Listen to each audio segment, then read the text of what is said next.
implementing a U-shaped attribution model, using data for funnel and product personalization after acquisition, and a potential solution to the challenges of multi-touch attribution and reliable view-through rates. That and more on this episode of Advertising Influencers. Advertising Influencers. Conversations with today's top-tier marketers from Silicon Valley and beyond. Powered by Instapage, the most powerful landing page solution. Hello. Hope you are doing very, very well whenever and wherever you are listening. My name is Xander, and welcome to episode 3 of Advertising Influencers, the podcast powered by Instapage, where our mission is to continually lower the cost of customer acquisition. We do what we can to maximize the ROI on your ad spend by offering the most powerful landing page platform available. But we're also dedicated to helping you increase your conversion rates with stories and insight from the best and brightest minds available in digital marketing today, from Silicon Valley and beyond. Our previous guest on Advertising Influencers was Yuri Timin, the head of growth at Grammarly. And that conversation focused on a few things, including a dialogue on effective sequential advertising and a discussion on the challenges of multi-touch attribution. Our next guest in the ongoing lineup of VPs and CMOs just so happens to have a potential solution to part of that multi-touch attribution problem. His name is Guillaume Caban, and currently he is the VP of Growth at Segment. Segment is a really cool company doing a number of very fascinating things, and among those is that they are making marketing personalization through the granular use of data possible in a scalable way. Guillaume is also a B2B marketing master. He's worked at Apple. He's worked at a number of other organizations for quite a few years now, and he has an incredibly deep understanding of the degree to which customer segmentation can be utilized within a software as a service organization. That said, even if you're a consumer-focused marketer listening to this show, the levels of personalization Guillaume gets into are truly impressive. The Segment office is very conveniently right near Instapage headquarters here in San Francisco. So, without further ado, let's go say hello. One of my favorite things about doing these interviews and going out to offices of other companies in the Bay Area or wherever I may be to do these interviews is getting to see the environment and see where marketing thought leaders, where advertising thought leaders interact and work on a day-to-day basis. And that's where I am here right now in the Segment office with Guillaume Caban, VP of Growth at Segment. How are you doing, Guillaume? Hey, and I'm doing great today. People at the office usually call me G. All right, G, that's great. So, G, why don't you tell us, just kind of in a 30-second nutshell, so to speak, how you got to what you're doing here at Segment? Yeah, so if you put myself as a product, I started working a very, very long time ago, by today's standards, in 1996 on a website, which was about Mac games in France. And I got hired by Apple in 2004, and I worked at Apple in online B2B sales from 2004 to 2009. And let me tell you, it was a very different world. It was a world where people did not want to pay with their credit cards online. They wanted to call us. That's pre-iPhone. Yeah, and think how it has changed today if you asked credit card numbers over the phone, right? Pretty rad. After that, after 2009, I left. I went into IT security. I was the CMO of a consulting company in France. Super interesting. That's why I learned how to work with developers, engineers, right? Banking crisis, I left. I created my own startup for about 2 years, raised some seed money, had lots of fun. I then moved on, and I worked at Mention, which is my previous adventure in Paris, still as the head of marketing and growth at Mention. Super interesting, super successful startup, 500,000 users. And I started using Segment at Mention. I revamped the whole analytics stack with that. I started doing some talks and some meetups on Segment and got hired. And we are here. I arrived in the Bay Area 6 months ago for Segment. Isn't it great when you get hired for a company that creates a product that you already know and love? It's amazing. I mean, I couldn't dream of something better. First and foremost, I love the product. I have the unique chance of working with my product and enjoying that every single day. And second, it's also about the people, right? Because I sent Segment when I was a customer about one ticket every 2 days, right? So they knew you quite well. Oh, yes. Maybe they recruited me because it was too expensive to handle all those tickets. You know? Right, Just right. bring him over, it's going to be cheaper. But it also means I interacted with the people, and I knew them, and I knew how reactive and how kind, and the kind of tribe feeling that they expressed when they answered, and how it was super helpful. I said, those are great people. You know, making the move from like across the pond, right? Going from Paris to San Francisco with your family. It's a difficult move. You know, you think a lot. Yeah, no kidding. It's a move that you think a lot about. And if not for Segment, I would probably not have done it for anyone else, right? Because you need to have a lot of trust in the people who are hiring you. You need to make sure that they actually really want you, that you are going to be able to contribute a lot to their bottom line and be super helpful, be contributive, right? That you're set up for success. Exactly. Yeah. So a lot of things that needed to align well, and they did. That is awesome.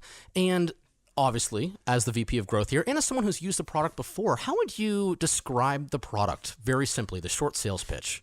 So I'm not a salesperson, but I can tell you my vision of Segment. It's a data bus, right? We take the data from where it happens, a property that you own, your marketing website, your mobile app, or your cloud sources, and we bus that data to where it's valuable for you. So your email provider, your advertising tools, your marketing automation tools, your analytics, your warehouse. That's it. We just bus data around.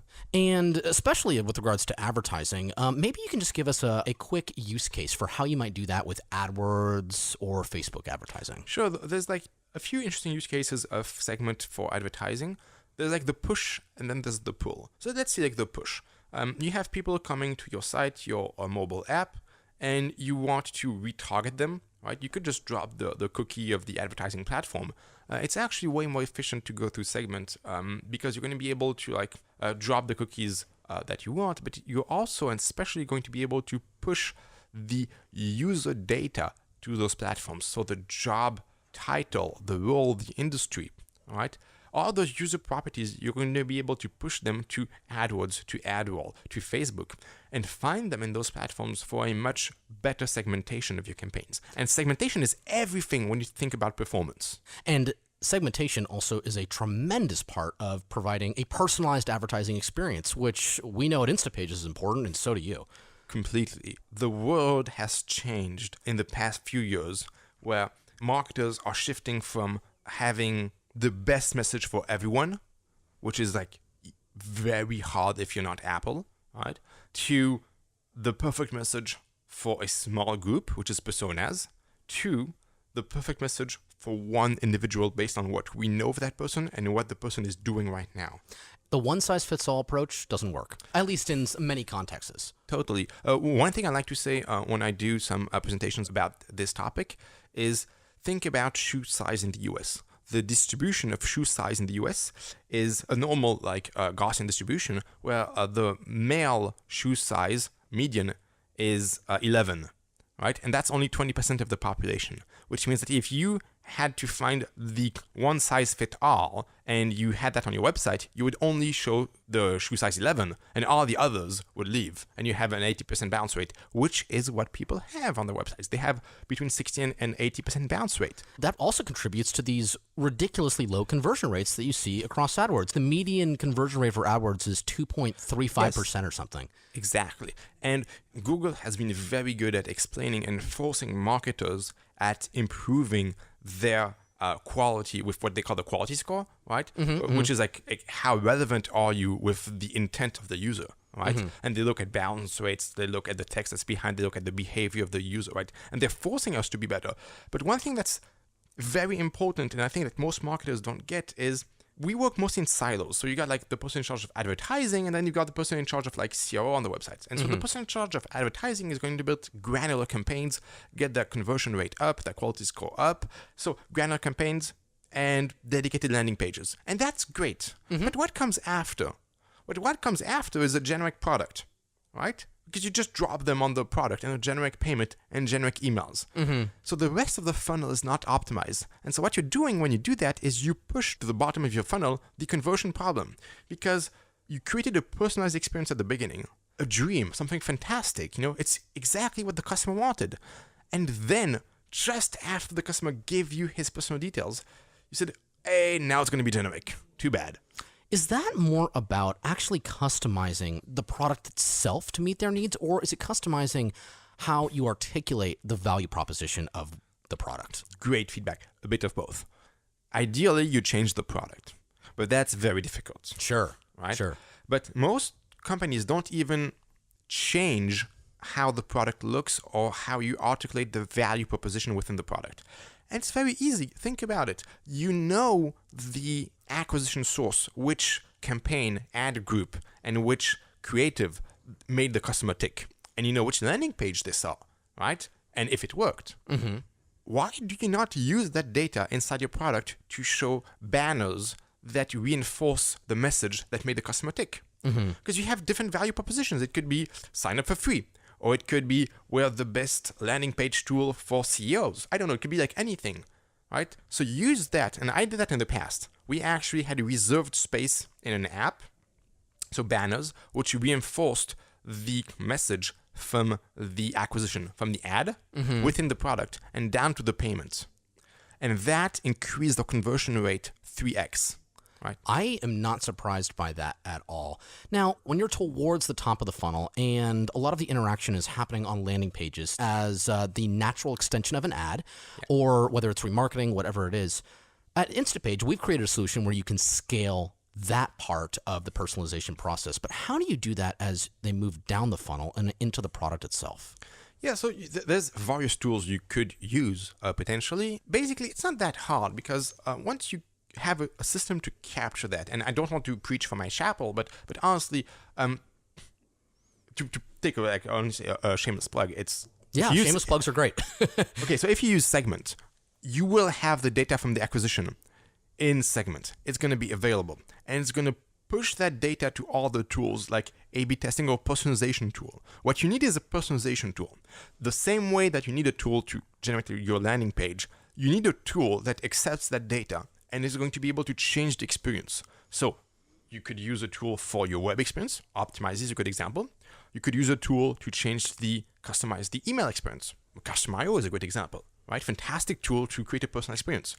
You could do the same thing through push notifications, through ads too. So you got to find the right tool for each channel that accepts the rich customer data. And then you got to reserve some space in the app.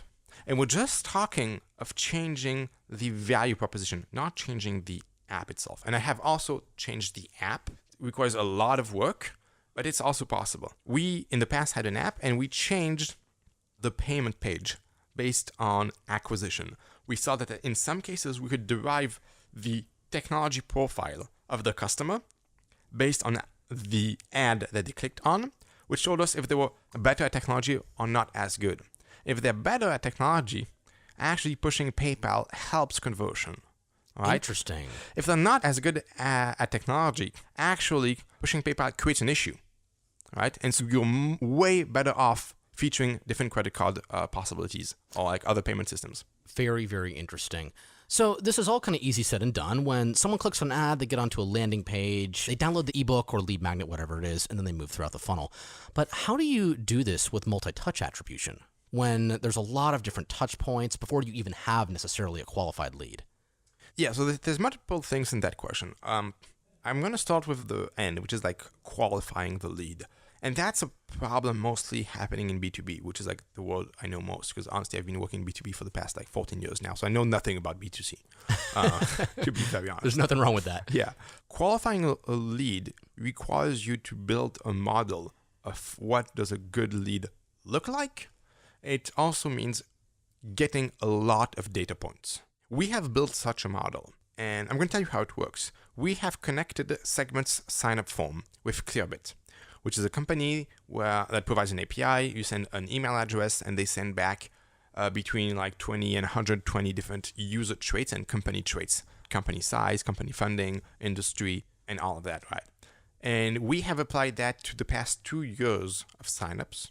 And we have then had another company called MadKudu, which does some predictive modeling, built a regressive engine and tell us, hey, all of those who ended up paying Segment, what do they look like? What attributes do they have in common? How do they differ from the others? And they have built a scoring model, a user scoring model out of that. And that model is so good that it is able to find 60% of segments revenue within 10% of our signups. Right? So it reduces the noise by 90%. Right? And that's now a qualified lead. So I encourage everyone to do something similar in B2B. Now, back to multi-touch attribution. Now that you know what a good customer looks like, you need to be able to track the user across multiple platforms and make sure that you alias or that you understand that it's the same user. That's the number one problem first, right? Mm-hmm. And then you need to create a strategy on how you communicate to that customer. Tracking is, I'd say, the hardest point, all right? If you think of like multi-touch as changing device, it's actually very hard to track the same user if you don't have an app. Moving like from one web page on the computer to another web page on the mobile phone, unless you do like fingerprinting, it's impossible to like alias both together. It's easier actually for people in B2C where they actually have affiliation links and they can pass the cookie through that. However, most of the time, the problem in B2B comes from long sales cycles that range from like 2 months to 6 months.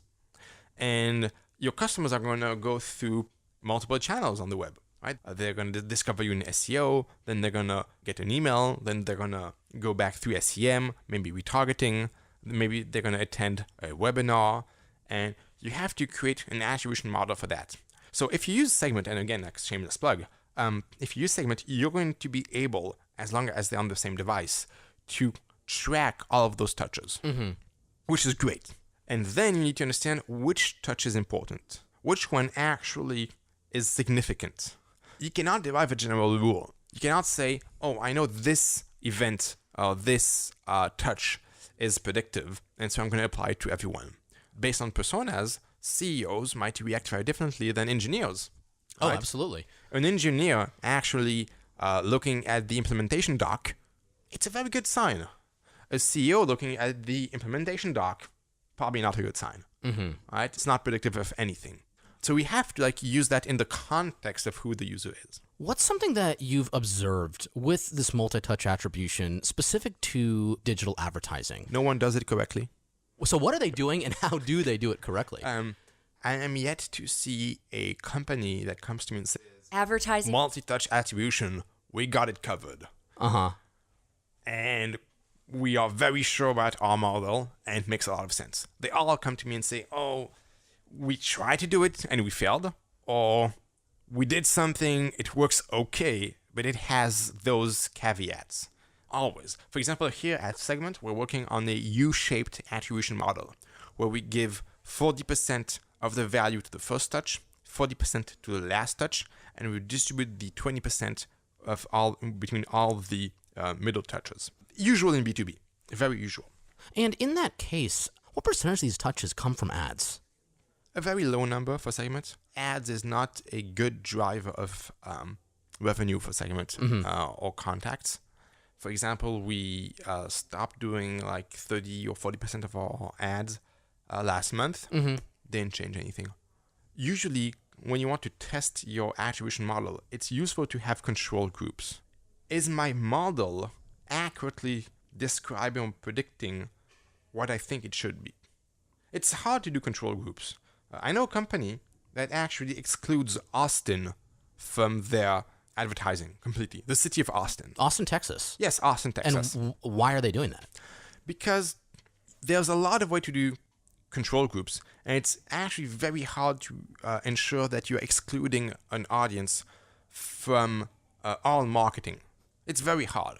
And to get what is the raw organic interest for our product or our company, right? Because when you think of organic, like SEO, like it's always influenced in some way by the other marketing impacts. Like how do you really measure PR, right? It's very hard. And so they actually excluded the location of Austin from any of their digital advertising.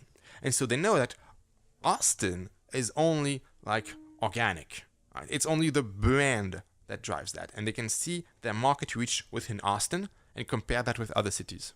So that is primarily a testing strategy. Correct. testing is important in the context of building a model that you trust. Most of the time, people don't trust that model. And there's a good reason for that. If you go back to the U-shaped model I talked about, the 40-20-40 that we have at Segment, it has a huge problem. The problem is that we send emails, drip emails, like most SaaS companies, to our customers, right? And of course, there's a high chance that the last event that was triggered before conversion is an email. It does not mean that that email is predictive or that it contributes. It's just that it happens that we send an email, right? Because, for example, when a customer becomes active on Segment, we send a thank you and a congrats email, right? But that has no impact. I mean, we could not send it. It would not change anything, right? It just that means that we're trying to be nice. Sure. Right? The fact that they opened that email did not help them towards being like a paid customer, right? So if you count all the emails the same way, well, you're doing something wrong, right? It's the same way if you count all ads the same way. Exactly. Like if you aggressively retarget all your audience, well, you're going to count in that ads traffic a lot of people who would have come anyways. Of course. And there's a huge problem behind that is... and are you referring to impressions or also... Impressions are a huge problem. Okay. I do not trust view-through impressions because I cannot measure them and I can't control them. So it means that you need to... View-through impressions means that you need to trust the ad platform in the numbers they are reporting that they are creating so that you pay them more. What you can measure is only 10% of what we actually help you to do. And all the rest, trust us, continue to pay a lot. When I was working at Apple in 2007, we had a whole business unit in charge of doing emails. Email is a big business at Apple's, especially in 2007. And I was in charge of other channels. And I remember that we had a meeting with Tim Cook. And we took all the numbers together. And I think we had something like 3 or 4x the total the total revenue that Apple Europe did. We reported individually 3 times more. And of course, we had an attribution problem. So we started to debate who should claim the revenue, right? How do we split? And I remember the email folks, what they said is people who get the email, even though they don't open it, there is a contribution to the sale. How is that? And so they actually had an experiment running where they had a control group of people who did not receive the email. And then people who, on the other side, people who received the email but did not open it. And they said the fact of seeing the title in your inbox, even though you don't open it, it creates a brain impression.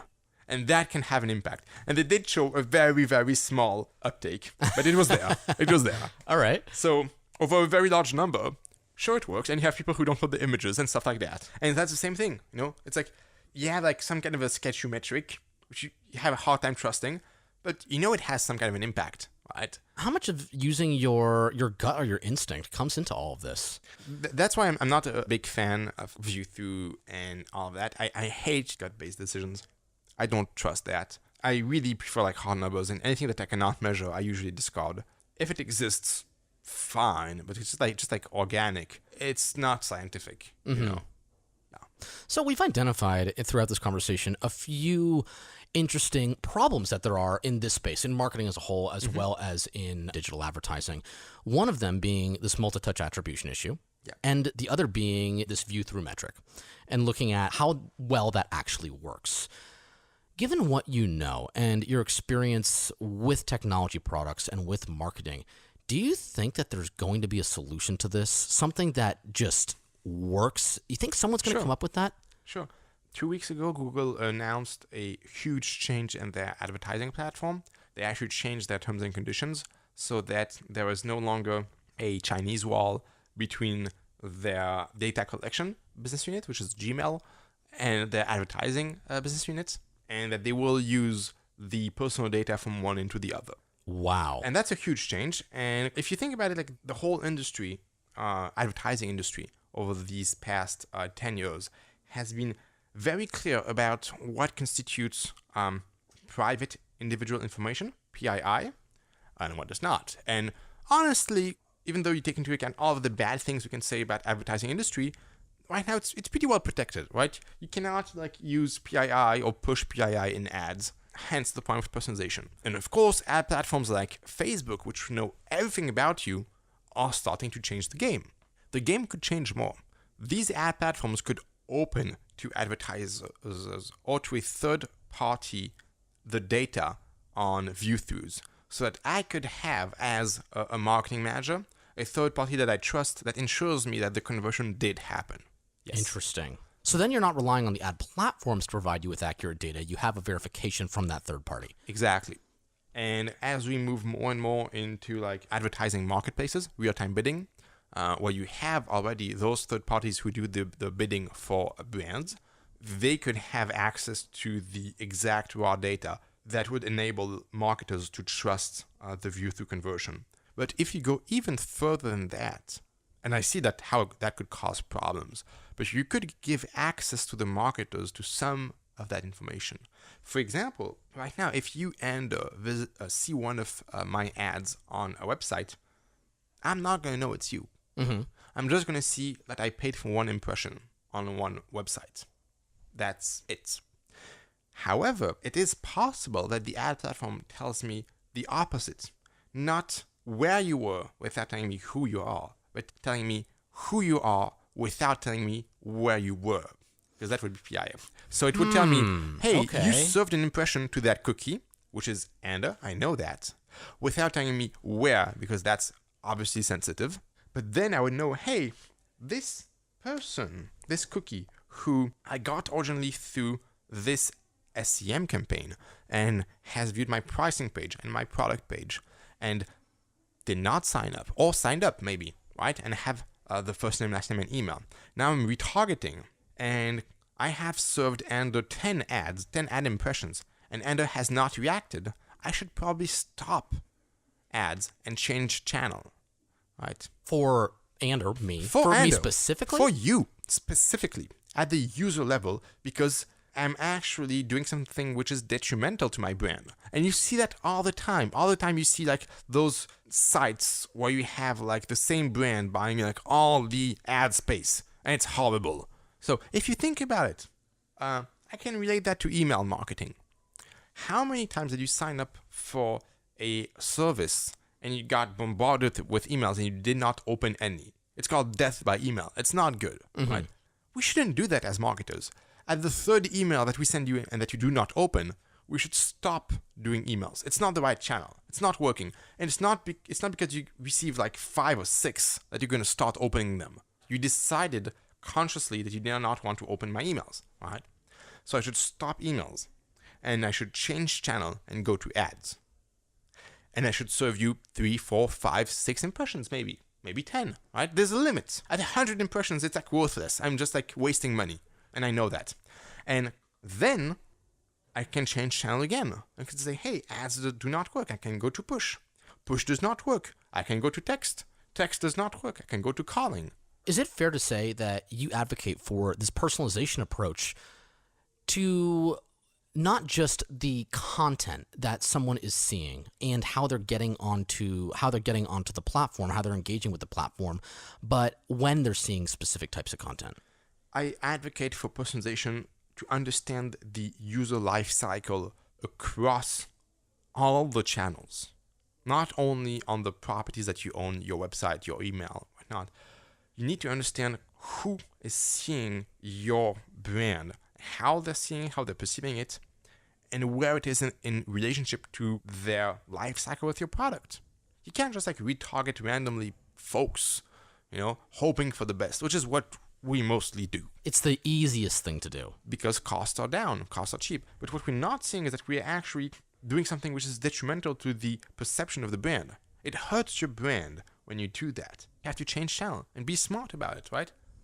So I advocate very strongly to open up all those channels in terms of like data collection so that we can create better marketing.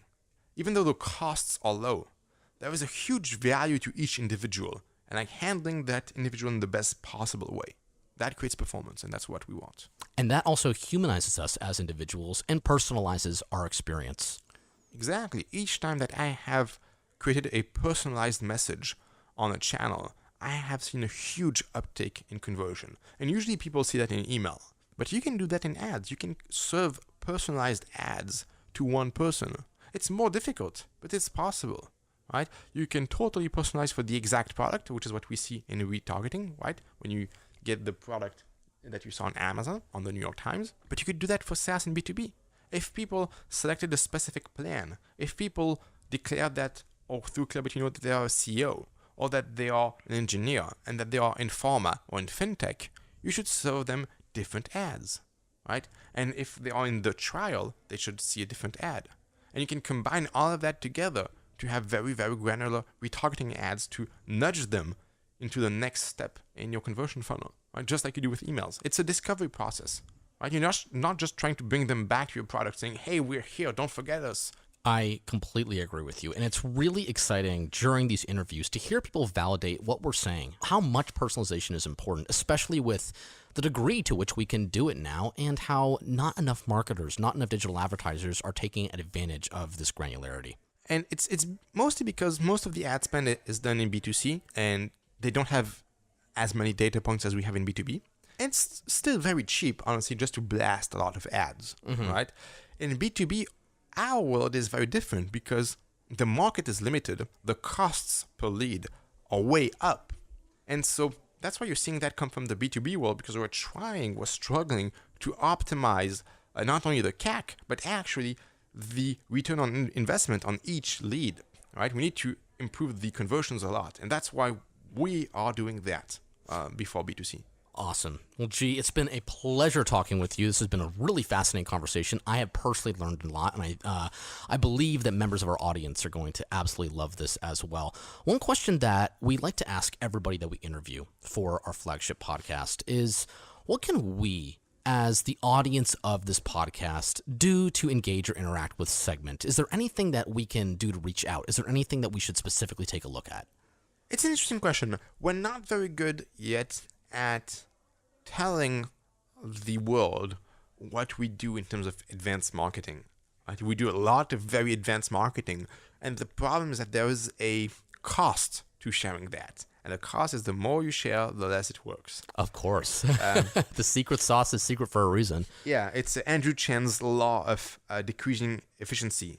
We will, however, open some of it in the coming months to try and enlighten some of the digital marketers with the best thing possible.